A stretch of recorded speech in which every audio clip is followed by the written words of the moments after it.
World War Z is a zombie game that to me is like a third-person Left 4 Dead, which is kind of right. Well, it's right, but it's kind of not. I don't know. But I found this game fairly fun, but man, I have a few issues with this game. Oh yeah, before I go on, this game is made by Saber Interactive. This is probably going to be a quick one because I really don't have a lot to say about the game, but I should start talking about it actually. The game has you playing at four different countries. Well, it's 4 different countries with multiple like areas or maps in them. The areas that they take you is New York, Jerusalem, Moscow, and Tokyo. Each area has 4 different characters to choose from. The characters do not change how the game plays, but what does change how you play, or what you start off with, is the classes. There are 6 different classes to choose from.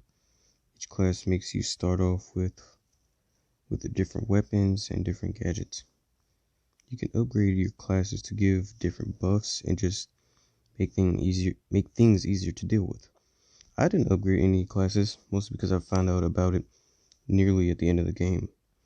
But you don't need to upgrade any classes to beat the game, even though it becomes a lot harder to do that. But that's all I really have to say about the classes. They are level based though, kind of. Like you level them up the more you play, but once you beat the game once or beat all the levels, I didn't really find a reason to go back and play them. But I should talk about the weapons though. There are about 20 different weapons, and they're all split up into 2 different tiers. There are 3 tiers, and you're usually going to start off with the tier 1 weapons. The tier 3 weapons are extremely strong and can usually kill a zombie in 1 or 2 shots in the head. Also, you have a melee weapon, and it really isn't that useful in most parts of the game, but it can be useful to kill a few stragglers. Okay, so I guess I should talk about the gameplay. It plays like any other third-person shooter, but in certain situations, it's better not to just run and gun. If you get too far, you may run into like a stalker and be pinned and die. And since I said something about that, I should talk about the variant zombies or special zombies. This is why it reminds me of Left 4 Dead the most. There is, of course, the stalker, and then there is the charger or bull or whatever its name is. All of them are fairly common to see, but for me, I feel like I've ran into like the bull more than all of them. It is fairly annoying to deal with them, well, because they run towards you and they can grab you and pretty much just slam you on the ground.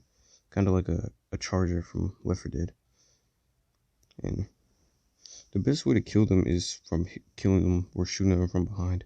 Or I just think that is how it is. But then there's the most annoying one in my opinion, which is the screamer. It's always somewhere I can't reach, and it's always calling in multiple zombies. And then it's fairly annoying, but they can be killed pretty quickly. The next one is the hazmat, or the gas bag, or whatever they like to call them. It really doesn't do much from what I know, but because I always kill them at a distance, but I guess it poisons you, maybe? And the last one, at least seen by me, is the one that can affect you. If you don't disinfect, you will die and become a Zeke. And if you were playing alone, then it's just over for you. You have to start the level again. Well, you have to kind of sit there and like disinfect yourself. And if there's like a good amount of them around you, it's basically impossible. Sometimes it's annoying to have to start over though, especially if you're near the end or if you get killed by something stupid. Also, the draw for this game, to this game for me was the hordes of zombies. It's crazy how many times you have to deal with the hordes though. You usually later in the game have to deal with maybe 2 or 3 hordes in each level, and it gets incredibly frustrating if you die near the end. You have to go through all of the hordes again. But that's all I really have to say about the levels. Oh yeah, I do have to say more though. I just thought about it.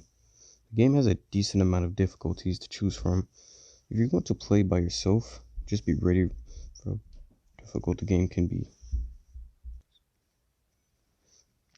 I played on the easiest.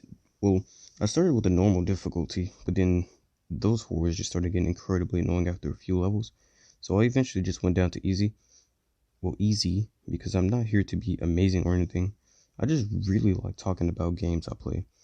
Like, that's kind of really the real reason I made this channel. At first, I was just gonna do gameplay, but then I was like, you know what? I just like talking about the games. I don't actually like playing that much after a while. Well, certain games. Okay, back to the game. There are about 5 difficulties to choose from, and the change in difficulty affects if you start with the supplies on the map and how the zombies usually act. It does affect other stuff like how many times you can be downed in a level. Of course, it's probably easier to do the higher difficulties if you're playing online, but I didn't play with others, so I don't really know. I can't exactly think of anything else, so I guess I could wrap this up. Oh, the game does look nice though. Of course, there are times that this game has some bad looking stuff, like there are like a few like textures, like the ground or the buses, the cars and all that. Those look awful sometimes, but I really hope I have it recorded so I can show it, or I don't know. I might just have to like look for a picture or something for it. Hopefully, I saved it. Also, for me, the controls are weird. Well, they were weird. Like I'm used to the traditional controls for third-person shooters, like RTs to shoot and stuff like that. Like in the game, I think it was like RB to shoot or LB to aim or something like that. So if you're used to controls like that, you should check your settings before you start the game. Okay, so let me really wrap this up. Man, I like this game, but it's probably a lot more fun with friends, like 90% of games are. But I like those. So many things I played by myself, although you could play with random people, but it's probably not the same. So this game was fun for me, but it didn't have that feel that it had like Left 4 Dead did. This game got repetitive fairly quickly, but I do recommend playing this game if you have Game Pass on Xbox. But the game's like $40 normally, and I don't think it's worth that much money. If it's 20 or 15, then I might say it's good, but it's not up to me. I put in about 13 hours in the game, although some of that time may be bloated, because I do leave games running as I do other stuff. So I'm not exactly sure that's the real time. So that's all I had to say about World War Z. I was planning to watch the movie to see how similar the game treats itself to the movie, or is similar to the movie. But I have watched the movie once, and the hordes and all that's pretty accurate. But I don't know about all like the special zombies and all that. I don't know, that might just be a game thing. So yeah. I'm trying to get back into doing this YouTube thing. So my next video should be possibly Bloodstained, if I can get to it. And hopefully it might actually be Outer Worlds or Borderlands 3. But I'm trying to get more consistent. Like I was for about maybe a month with making a video a week. But I'm going to grow the channel to hopefully be able to talk about more games and talk with others about games. But yeah,